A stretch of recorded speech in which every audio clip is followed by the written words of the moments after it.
Goblin episode number 5। Last episode में हमने देखा था जब गोब्लिन को समझ में आ जाता है कि वो टैग से प्यार करने लगा है। इसके बाद हम देखते हैं कि गोब्लिन इस बात से जितना खुश था उतना ही ज़्यादा वो सैड भी था, क्योंकि वो जानता था कि वो बहुत जल्दी मरने वाला है। इसलिए रास्ते भर वो टैग से बिल्कुल भी बात नहीं करता। टैग भी समझ जाती है कि वो परेशान है, इसलिए वो उसे बोलती है कि तुम मुझे यहीं पर छोड़ सकते हो, मैं यहाँ से सीधा होटल चली जाऊंगी। इसके बाद गोब्लिन ऐसा ही करता है और उसे वहीं छोड़कर वहाँ से चला जाता है। दूसरी तरफ गोब्लिन घर जाकर टैग के बारे में ही सोच रहा था कि तभी उसकी चेस्ट में बहुत पेन होने लगता है, जो कि उसकी स्वॉर्ड की वजह से हो रहा था, क्योंकि अब उसकी स्वॉर्ड के निकलने का टाइम आ गया है, क्योंकि गोब्लिन को फाइनली उसकी ब्राइड मिल गई है। दूसरी तरफ हम टैग को देखते हैं जो कि गोब्लिन के बारे में सोचते हुए ही जा रही थी। तभी एक लड़की की स्पिरिट उसे बहुत परेशान करती है, तो टैग उसे बोलती है कि तुम मुझसे क्या चाहती हो। इस पर वो लड़की उसे बताती है कि मेरी डेथ के बाद मेरी मॉम मेरे घर में आने वाली है, इसलिए क्या तुम प्लीज़ मेरी कुछ चीज़ें मेरे घर पर रख के आ सकती हो, जिसकी वजह से मेरी मॉम को प्रॉब्लम ना हो और वो मुझे लेकर सैड ना हो। इसलिए टैग उसकी हेल्प करने के लिए मान जाती है और उस लड़की के रूम में जाती है और सारी चीज़ों को ठीक ठाक कर देती है और वहाँ पर उसकी बेटी की कुछ चीज़ें भी रख देती है। इसके बाद टैग यहाँ से चली जाती है और वो लड़की भी बहुत ज़्यादा खुश थी। कुछ देर के बाद हम देखते हैं कि उस लड़की की मदर यहाँ पर आती है और अपनी बेटी के रूम को ऐसा देखकर वो बहुत ही ज़्यादा खुश हो जाती हैं और इमोशनल भी, क्योंकि वो अपनी बेटी को बहुत ही ज़्यादा मिस कर रही थी। और दूर से उस लड़की की स्पिरिट भी अपनी मॉम को देखकर बहुत ही इमोशनल हो जाती है। इसके बाद हम देखते हैं कि ये स्पिरिट सीधा ग्रिम रीपर के पास जाती है। ग्रिम रीपर उससे कहता है कि इस लाइफ में तुमने बहुत अच्छे काम किए हैं, इसलिए आगे की लाइफ तुम्हें बहुत अच्छी मिलेगी। इसके बाद वो उसे भूलने की दवाई पिलाता है और वो लड़की यहाँ से चली जाती है। दूसरी तरफ हम अगले दिन का सीन देखते हैं, जहाँ पर सनी फाइनली ग्रिम रीपर को ढूंढ लेती है। इसके बाद वो उससे बोलती है कि तुमने मुझे कॉल क्यों नहीं किया, क्या तुम्हारे पास फ़ोन नहीं है। लेकिन इस पर ग्रिम रीपर मना कर देता है कि उसके पास फ़ोन नहीं है। वो बोलता है कि मैं घर जाकर तुमसे बात करता हूँ। अब सनी कहती है कि अभी मिल गए हो तो घर जाने की क्या ज़रूरत है, क्या तुम्हें नहीं पता कि लड़कियों से कैसे बात करते हैं। इसके बाद वो बोलता है तो मैं क्या करूँ। इसके बाद वो बताती है कि मेरे साथ एक कप कॉफ़ी पी लो। इसके बाद सनी ने तो ये सोचा था कि वो उससे बातें करेगा, लेकिन यहाँ पर तो ग्रीम रीपर कॉफ़ी ही पिए जा रहा था। इससे में पता चलता है कि उसे लड़कियों से बात करना बिल्कुल भी नहीं आता। इसके बाद वो उससे कहती है पिछले 1 घंटे से तुम कॉफ़ी ही पिए जा रहे हो, अपने बारे में कुछ बताओ। इस पर वो हड़बड़ा जाता है और बोलता है कि तुम कैसी हो, घर पे सब कैसे हैं। अब उसकी इन फॉर्मल बातों को सुनकर सनी को तो गुस्सा आ रहा था। इसके बाद वो पूछती है क्या तुम्हें मेरा नाम भी याद है। लेकिन इस पर वो उसका गलत नाम बताता है, जिस पे सनी को और भी ज़्यादा गुस्सा आ जाता है और वो हंसने लगती है। उसकी हंसी को देखकर ग्रिम रीपर उसे घूरने लगता है। सनी उसे पूछती है कि तुम मुझे घूर क्यों रहे हो। इसके बाद वो बताता है कि तुम्हारी स्माइल बहुत ज़्यादा अच्छी है। अब ये सुनकर तो सनी बहुत ही ज़्यादा खुश हो जाती है, लेकिन अभी भी वो बहुत ज़्यादा कंफ्यूज थी, ये किस टाइप का इंसान है, कभी बहुत अच्छी बातें करता है और कभी कभी तो बात ही नहीं करता।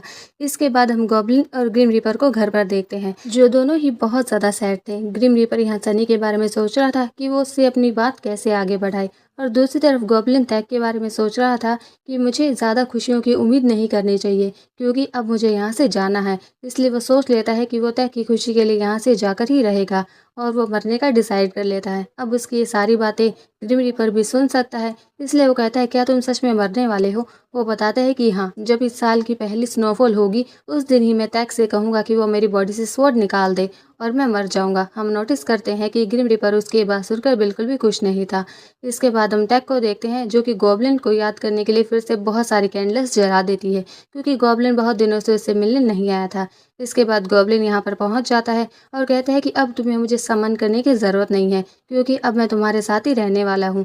इस पर टैग तो बहुत ज़्यादा हैरान हो जाती है और पूछती है क्यों, कहीं तुम्हें मुझसे प्यार तो नहीं हो गया। लेकिन इस पर गॉब्लिन कहता है कि अगर गॉब्लिन्स ब्राइड से प्यार करना ज़रूरी है तो वो भी हो जाएगा। इसके बाद वो उसे आई लव यू भी बोल देता है, लेकिन उसके फेस पर कोई भी एक्सप्रेशन नहीं थे, जिसे सुनकर टैग को बिल्कुल भी अच्छा नहीं लगता। इसके बाद गॉब्लिन यहाँ से कहता है कि तुम अब मेरे साथ मेरे ही घर में रहने वाली हो, इसलिए जल्दी से अपना सामान लेकर आओ, हम मेरे घर में जा रहे हैं। इसलिए टैग ऐसा ही करती है और ये दोनों कार से घर की तरफ निकल जाते हैं। लेकिन रास्ते में ही बारिश होने लगती है, जिस पर टैग को समझ में आ जाता है कि गॉब्लिन सैड है। इसलिए वो सोचने लगती है कि जब उसने मुझसे आई लव यू बोला तो वो सैड क्यों है, क्या वो मुझसे प्यार नहीं करता या फिर मुझसे नफरत करता है, जो आई लव यू बोलने के बाद भी बारिश हो रही है, मतलब कि वो सैड है। ये बातें सोचकर उसे बिल्कुल भी अच्छा नहीं लगता। इसके बाद हम देखते हैं कि टैग गॉब्लिन से पूछती है कि तुम्हारा असली नाम क्या है। इसके बाद वो बताता है कि तुम्हें जानकर क्या करना है। टैग उससे कहती है कि मैं तुम्हारी ब्राइड हूँ, इसलिए मुझे हक है कि मुझे तुम्हारा नाम पता हो। इसलिए गोबलिन उसे अपना नाम बता देता है। वो कहता है कि मेरा असली नाम किमशिन है, जो कि टैग को बहुत ही पसंद आता है। इसके बाद टैग उसके घर पहुंच जाती है, जहाँ पर ग्रिम रीपर टैग को देखकर बोलता है कि ये यहाँ पर क्या कर रही है। गॉब्लिन उसे बताता है कि आज के बाद ये यहीं पर रहने वाली है। अब तो ग्रिम रीपर भी उसमें घर में रखने के लिए मान जाता है, क्योंकि वही गॉब्लिन के स्वॉर्ड को निकाल कर उसे इस ज़िंदगी से आज़ाद कर सकती थी। इसीलिए वो टैग को अपना रूम भी दिखाते हैं, जो अपने हिसाब से डिज़ाइन करने की प्लानिंग कर रहे थे। लेकिन टैग बोलती है कि ये मेरा रूम है, मैं अपने आप से डिज़ाइन कर सकती हूँ और तुम सब यहाँ से निकल जाओ। इसके बाद हम देखते हैं कि टैग आज के लिए गॉब्लिन के रूम में सोने वाली थी, क्योंकि उसका रूम तैयार नहीं था। इसलिए गॉब्लिन अपनी मासूम सी शक्ल लेकर ग्रिम रीपर के पास पहुंच जाता है उसके रूम में सोने के लिए। लेकिन ग्रिम रीपर पहले तो नहीं मानता, लेकिन बाद में वो मान जाता है। दूसरी तरफ हम टैग को देखते हैं, जो कि एक पुरानी सी बुक को पढ़ रही थी, जो कि गॉब्लिन ने लिखी थी। लेकिन उसे ये प्राचीन भाषा समझ में नहीं आती, क्योंकि गॉब्लिन ने ये किताब 900 साल पहले लिखी थी। इसीलिए टैग इस किताब को यहीं पर रखकर यहाँ से चली जाती है। इसके बाद हमें बताया जाता है कि उस किताब में लिखा क्या हुआ है। ये किताब गॉब्लिन ने अपने पुराने वक्त में लिखी थी, जहाँ पर वो अपनी ज़िंदगी के बारे में लिखता है कि इस ज़िंदगी में उसने बहुत सारे लोगों को मरते हुए देखा है। वो किसी की भी मौत को भुला नहीं पाया। पहले मुझे लगता था कि ये ज़िंदगी एक वरदान है, लेकिन बाद में मुझे पता चल गया कि ये ज़िंदगी एक सज़ा है, जो मुझे काटनी है जब तक मुझे मेरी गॉब्लिन स्प्राइट नहीं मिल जाती। इसके बाद हम गॉब्लिन को देखते हैं, जो ग्रिम रीपर के साथ था और यही सब सोच रहा था। इसके बाद वो ग्रिम रीपर से पूछता है, क्या तुमने कभी भगवान को देखा है? लेकिन ग्रिम रीपर मना कर देता है। इसके बाद गॉब्लिन बोलता है कि मैंने भी नहीं देखा, अगर कभी वो मेरे सामने आए तो मैं उनसे अपनी मौत ही मांगूंगा, क्योंकि वो मेरी सुन ही नहीं रहे हैं। पता नहीं इस लंबी ज़िंदगी से छुटकारा कब मिलेगा। इसके बाद ग्रिम रीपर को देखते हैं, जो उसकी ये बातें सुनकर बहुत ही ज़्यादा सैड हो जाता है, क्योंकि ये दोनों कितना ही लड़ाई कर ले, लेकिन ये बहुत अच्छे दोस्त हैं। दूसरी तरफ हम टैग को देखते हैं, जो गॉब्लिन के घर में रहकर बहुत ही ज़्यादा खुश थी। यहाँ पर रहते हुए वो नोटिस करती है कि गॉब्लिन और ग्रिम रीपर अपना सारा काम अपने हाथों से करते हैं। वो उन्हें बोलती है कि तुम एक मेड क्यों नहीं रख लेते, लेकिन इसके बाद वो देखती है कि वो घर में ही अपनी सुपर पावर्स का यूज़ कर रहे हैं।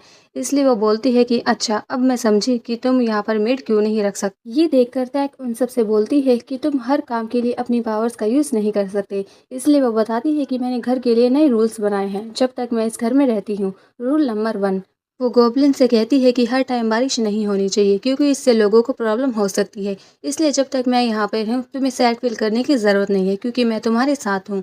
रूल नंबर 2, तुम हर काम के लिए अपनी पावर्स का यूज़ नहीं करोगे, क्योंकि इससे लोगों को तुम पर शक हो सकता है। और रूल नंबर 3, जब भी तुम्हें मुझे कॉल करना हो या मुझसे बात करनी हो तो अपनी पावर का यूज़ करके मेरे सामने अचानक से प्रकट मत हो जाना, मुझे कॉल भी कर सकते हो। और वह अपना फ़ोन नंबर भी इन्हें बता देती है, और ये सारे रूल्स बताकर वो स्कूल के लिए निकल जाती है। इसके बाद गॉब्लिन और ग्रिम रीपर सोचते हैं, क्या ये छोटी सी लड़की हम दोनों को ऑर्डर देकर चली गई? इसके बाद वो सोचते हैं, लेकिन हम उसे कॉल कैसे करेंगे, क्योंकि हमारे पास तो फ़ोन है ही नहीं। इसलिए वो दोकुआ को बोलते हैं, और दोकुआ इन दोनों के लिए एक स्मार्टफोन लेकर आता है। जिसके बाद वो इन दोनों को ही फीचर समझाने लगता है। लेकिन यहाँ पर उन दोनों को ही फ़ोन्स के बारे में कुछ नहीं पता था, क्योंकि दोकुआ जब उन दोनों को बोलता है सबसे पहले प्ले स्टोर में जाके आपको ऐप लाने होंगे। लेकिन इसमें उन दोनों को लगता है कि प्ले स्टोर एक शॉप का नाम है और हमें वहाँ से ऐप खरीद कर लाने हैं, और ये जाने के लिए तैयार होने लगते हैं। ये सच में बहुत ही फ़नी सीन था। लेकिन इसके बाद दोकुआ उन्हें फ़ोन के बारे में सब कुछ समझा देता है कि किसी को कॉल कैसे करना है, वीडियो कॉल कैसे करना है। अब ग्रिम रीपर तो इस फ़ोन को लेकर बहुत ही ज़्यादा खुश था, क्योंकि इस फ़ोन का यूज़ करके वो सनी से कांटेक्ट कर सकता था। हम देखते हैं कि ग्रिम रीपर और गॉब्लिन एक दूसरे को वीडियो कॉल ट्राई करते हैं, क्योंकि ये कॉल करना सीख रहे थे। लेकिन इन दोनों को ही वीडियो कॉल करनी बिल्कुल नहीं आती थी, जो सच में बहुत ही ज़्यादा फ़नी सीन था।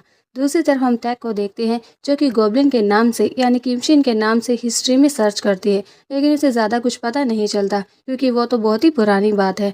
इसके बाद तभी उसके पास एक अननोन नंबर से कॉल आता है, जिसे वो पिक करती है, तो उसे पता चलता है कि ये गॉब्लिन का नंबर है। इसके बाद उसे पता चलता है कि गॉब्लिन ने एक नया स्मार्टफोन ले लिया है। इसके बाद हम इन दोनों को सुपरमार्केट में देखते हैं, जहाँ पर टैग अपनी मर्जी से बहुत सारी चीज़ें खरीदती है और गॉब्लिन से सब कुछ दिलवा भी देता है, जिससे वो बहुत ज़्यादा खुश थी, क्योंकि आज से पहले उसके साथ ऐसा किसी ने नहीं किया था।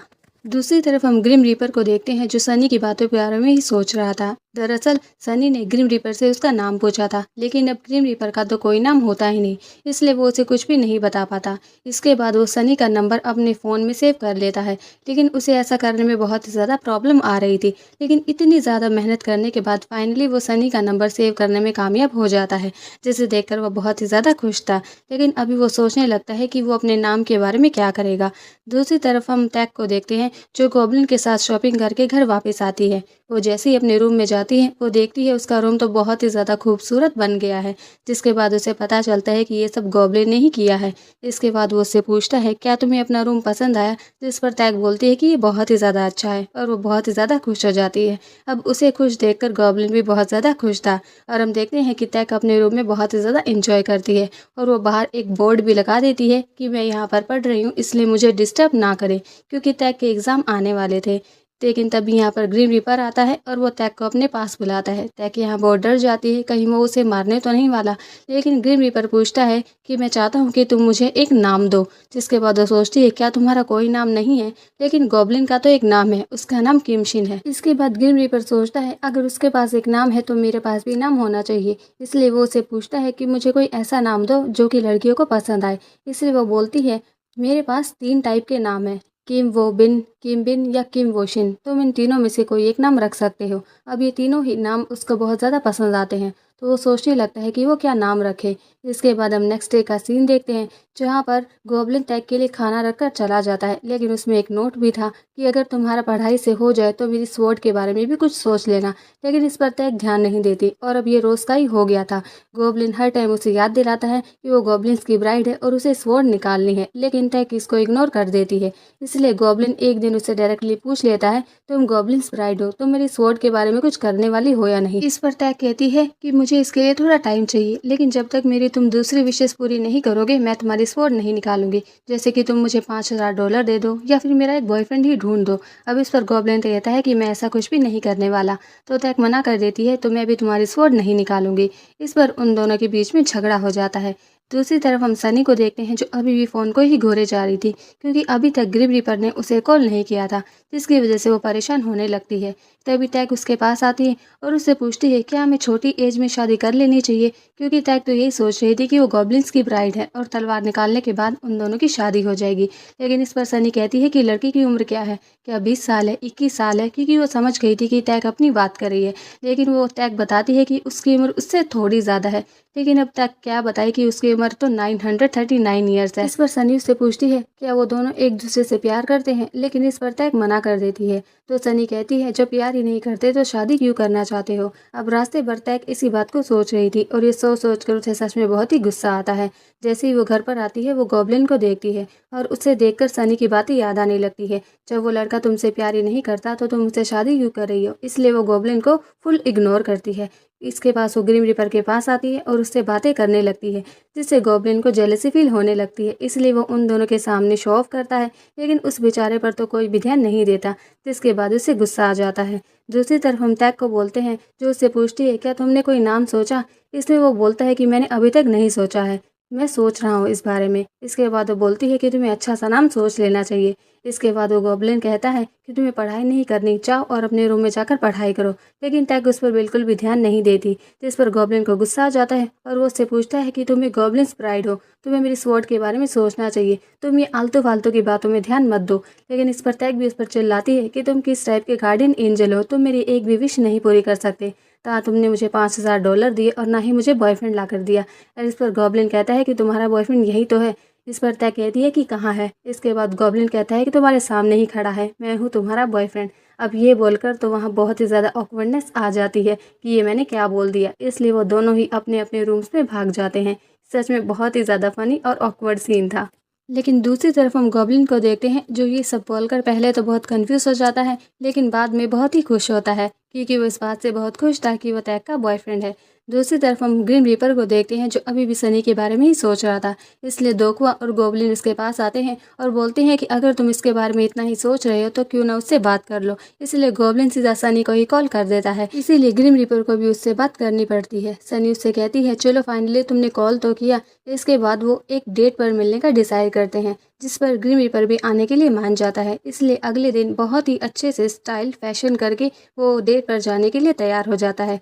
दूसरी तरफ हम घर में गॉब्लिन और टैग को देखते हैं, जो पिछली रात की बातों को ही सोच रहे थे, जिसे देखकर वो दोनों ही ऑकवर्ड फील करने लगते हैं। इसके बाद वो जल्दी से अपनी ऑकवर्डनेस ख़त्म करते हैं और यहाँ पर गॉब्लिन टैग को लंच करने के लिए लेकर जाता है और यहाँ अपनी पावर से फिर से कनाडा के उसी होटल में पहुँच जाते हैं जहाँ पर ये एपिसोड 1 में आए थे। लेकिन यहाँ पर गॉब्लिन एक फ्यूचर का सीन देखता है, जिसके बाद में पता चलता है कि गॉब्लिन फ्यूचर भी देख सकता है।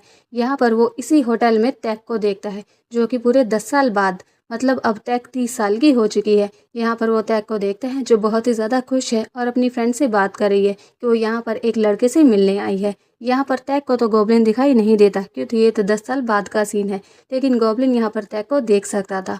वो टैग को देखकर बोलता है कि 30 साल की उम्र में भी तुम बहुत ज़्यादा खूबसूरत लगती हो और तुम किसी लड़के के साथ हो और बहुत ज़्यादा खुश भी हो। इसका मतलब कि तुम मेरे बिना भी खुश रह सकती हो। इसीलिए शायद अब मुझे तुम्हारी लाइफ से चले जाना चाहिए और मेरे जाने के बाद वैसे भी तुम मेरे बारे में भूल जाओगी। अब ये सब सोचते हुए वो सैड तो बहुत फील करता है, क्योंकि वो भी टैग को पसंद करने लगा था, लेकिन अब उसके पास कोई ऑप्शन नहीं था। और इसी इमोशनल सीन के साथ ये एपिसोड भी यहीं पर ख़त्म हो जाता है। आई होप कि आपको वीडियो अच्छी लगी हो। आपसे रिक्वेस्ट है कि चैनल पर पहली बार आए हैं तो लाइक, शेयर एंड सब्सक्राइब करके ज़रूर जाइएगा। Thank you for watching.